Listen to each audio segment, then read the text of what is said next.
Hey everyone, Jill Gu here, and today this video is about changing your story. And this feels like a really important focus because we can get stuck.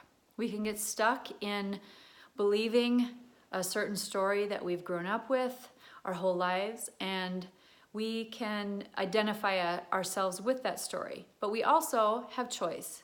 So we don't have to keep that as our story if we don't want to, but so many times we do because it's our comfort zone. It's like, nope, I can't do this because of that, or I don't like this, or there's always something that helps keep us safe. But if we are willing and open to explore the possibilities of changing our story, we can expand and grow in enormous ways.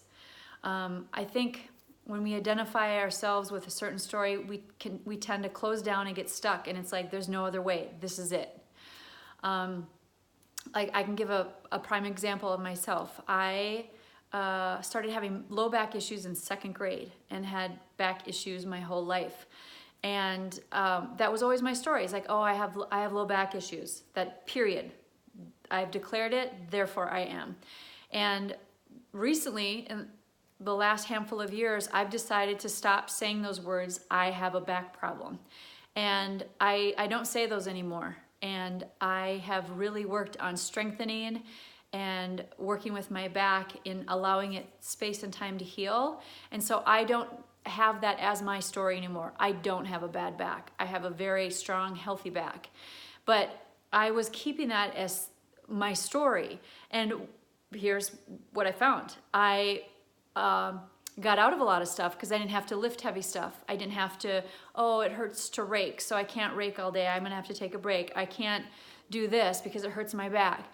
There was a payoff for me having that as my story. It got me out of things that I really didn't want to do, or was like, oh, my back hurts, And I mean, it was true, my back would hurt, but it became a crutch. And instead, it can be as subtle as my back is healing. That's different than I have a hurt back or I have a bad back. My back is healing means that there's progress being made. So our words are powerful, our thoughts are powerful, what we say to ourselves and to others, extremely powerful. So this video is really about having you look at what are the stories that you tell yourself? What are the stories that you've been telling yourself since you were younger or a teenager or in college? And it's just the way it is. Like, I'm too sensitive, I can't go to the mall. Okay, well, I bet there's a way that you can find ways to be able to do that so that doesn't become your crutch, that you can't. Look at the stories that you're telling yourself and maybe look at one. Are you willing to change your story? And that's obviously, it's all a choice. You certainly don't have to. But a lot of times there are payoffs, and so you'd have to look at, am I willing to let this payoff go?